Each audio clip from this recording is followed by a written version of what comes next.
Greetings and namaste. This is Trebor7, student of AvatarEnergyMaster.com and creator of HowToTelekinesis.com. This is part 1 of Telekinesis tutorial, TK for beginners. Okay, now there's only so much stuff I can cram into a little 10-minute video, so I'm going to ask that you please visit HowToTelekinesis.com, linked below, and at least read step 1, 2, and 3 and get a basic understanding of how I do telekinesis. I've said it before and I'll say it again, this is not the way to do telekinesis, this is a way to do telekinesis. Okay, it's tried and true. I've been doing it this way for several years. I've helped a lot of people learn how to do it, and I have confidence that you too will be doing telekinesis if you keep an open mind and follow my guidance. We'll have you moving stuff in no time. So be confident and rest assured everyone can do this. This is some brain training, just watching some telekinesis. Not only does it inspire one to learn, it trains your brain. Just watching something move without physical contact helps your brain get accustomed to the idea. So one of the things I would highly recommend to someone wanting to learn telekinesis is to watch a lot of telekinesis. There's some great movies out there like Push and Chronicle and several things. It doesn't matter if it's real or fake. Okay, we're just training our brain. For those of us who do it, we know it's real, and we can usually spot the fake stuff. But even watching the fake stuff, like I said, trains your brain, gets you accustomed to the idea. So, you saw the list of things we need. If you have some aluminum foil, go ahead and get you a chunk of that and cut out a small piece. Make it fairly small, like an inch or two, and I'll show you here in just a minute how we're going to get started with the foil. And I've skipped the typical PSI wheel or cheese spinner because everyone has probably seen that done, and basically anyone can do it. And actually you can do the cheese spinner without the use of telekinesis.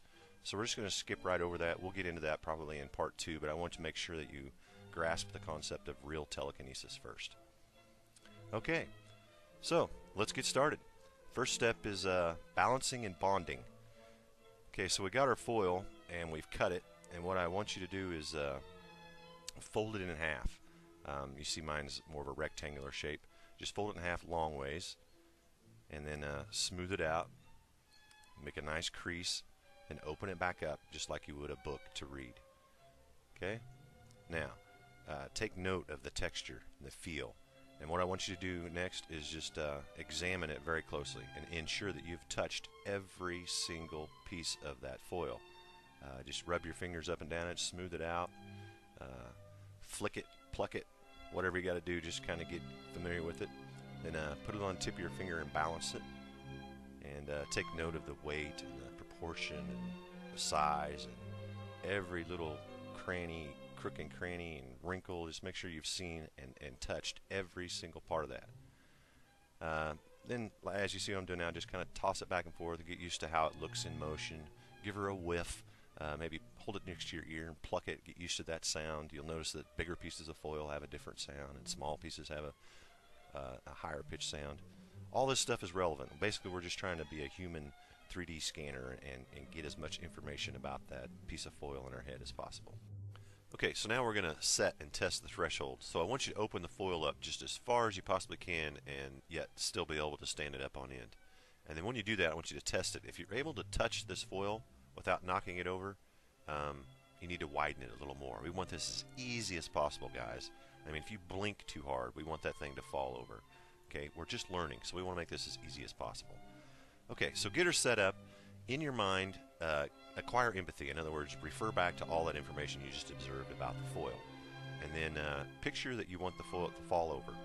And then take that intention and place it in your hands, and then project the intention of falling with your hand, just like you saw there. Now I want you to stick with pushing, but I've done one pull so people can see that it's not just air that's knocking these things over. But I want your intention to stay focused on push as we get learning, because pushing always seems to be easier to start out with. Okay, so we set it up. We acquire empathy. In other words, we imagine how it would feel to be that piece of foil. Then we imagine how it would look for that foil to fall over. Then we take that imagery and place the energy in our hand along with the imagery, and then we project that falling over imagery to the foil through the use of hands. Okay? So practice that a few times. And it doesn't matter if you're close enough to where it becomes air that's moving it. Whatever. We're training. We're getting our brain used to seeing it.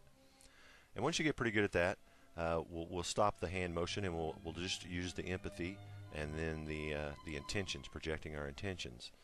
So practice. And you may notice long before it starts falling over, you may notice the foil will begin to twitch a little, or it may, like a shivering motion or something, when you actually fully acquire empathy.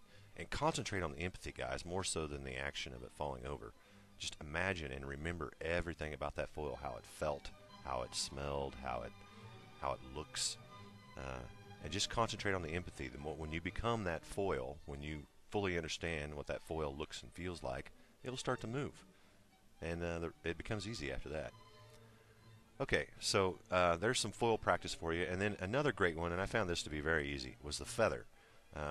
Everyone can find a feather, surely. If you live in the city, maybe you go to a park and walk through the park and you'll find one even. But start small, and then get a rock. It doesn't have to be a rock. You can use whatever you want to balance it on, but something that has sort of a flat edge on the very top, a ridge, so to speak.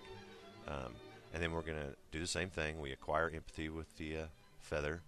I like to hold it near my navel, and then I like to look it over, and I always put it on my finger and balance it, find the balance point, take note of the weight and the proportion, and make sure you've seen and touched every aspect of the feather, just like we did with the foil. And then balance it. And boy, this balancing thing, guys, this really attaches a feeling to the action when you have to find the balance point of something. So focus on how that feels to balance. And then after you get it set up, calm your mind, clear your mind, and just concentrate on what it felt like when you were balancing that feather.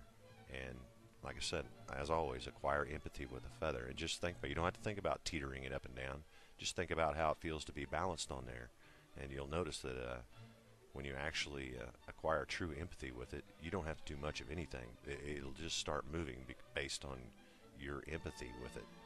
So practice this, setting it up, and don't get discouraged if it falls over. I mean, the more you handle that feather, the better, actually.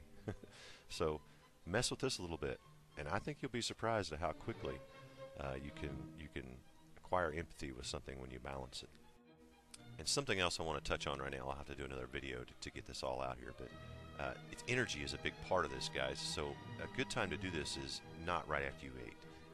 If you've eaten a lot of pastas and breads and things like that really just suck all the energy out of your body digesting the food, you won't have much external energy to work with. So it's always better to work on this on an empty stomach and when there's no distractions and not a lot of emotion or problems or anything on your mind. Don't put too much thought into it, guys. It's all about feeling.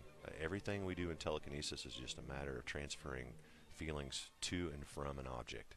Okay, so we don't mentally tell this feather to do anything, and the less we try, the easier it is. Really, guys, just focus on the connection. We have empathy, mindset, and energy. So if you keep your mind in the right, if you stay in the right frame of mind, and maintain empathy, as in imagining how it feels to be whatever object you're working with, and then use your energy to project your intentions. Okay? So, and I'm dyslexic, so sometimes me doing my hand motions and things kind of gets confusing for myself and the viewers as well. So you can experiment with whatever hand motions you want, but a lot of times it's a good idea to start using some hand motions just to kind of make it more natural for you. You're used to using your hands to make things move. So, okay, after the balancing, what we're going to do is stand the feather up on end. And again, this is balancing, of course, but on a different position where we're standing up vertically. So take note of how it feels in the upright position, how it feels for the feather to move left and right. And we're going to focus on that feeling of moving that feather left and right. Okay? And if you see me turning my head, what I'm doing is getting a better view of the feather. I can't see much of the feather from the edge view, and you kind of have to have a good lock on it visually to do this. And another thing, while we're speaking about visual, don't focus entirely intensely on just the feather. Take everything that's in your line of sight and try to keep it all evenly focused. there's actually a photo that you can use for a visual exercise or a training tool on my website. So if you please check that out and practice doing that, it really does help. Okay, I was trying to keep this under 10 minutes, so I'm going to wrap this up. In essence, there's really not that much to it. There's some things, some really key important things that you can apply to make it come together for you quicker. And visiting my website, watching people do telekinesis, and following these first few steps I've given you should get your ball rolling and give you a foundation for at least getting your first success under your belt. Because as with everything, once you do it a few times, it starts getting easier. Your questions are welcome here, or you can email me as well. And also, I'd like to ask, if you have some success, please post it. Your success is our success, and when people read that people are learning to do this, it's an inspiration and a confidence booster for others that are trying to learn. So share your questions, your comments, and your success here on this thread. And as I mentioned, this is part 1, so obviously there's going to be at least a part 2 and probably several more after that. So I'm just kind of putting this out as a feeler to see if this makes sense to people or if it's any help to someone. And I'm in the learning process myself, guys, so we can all bounce things off of each other and learn from one another.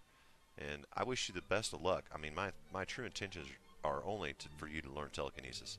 My website is entirely free. It has no advertisements, and I'm not selling anything. So if you have time, please check out the website, howtotelekinesis.com.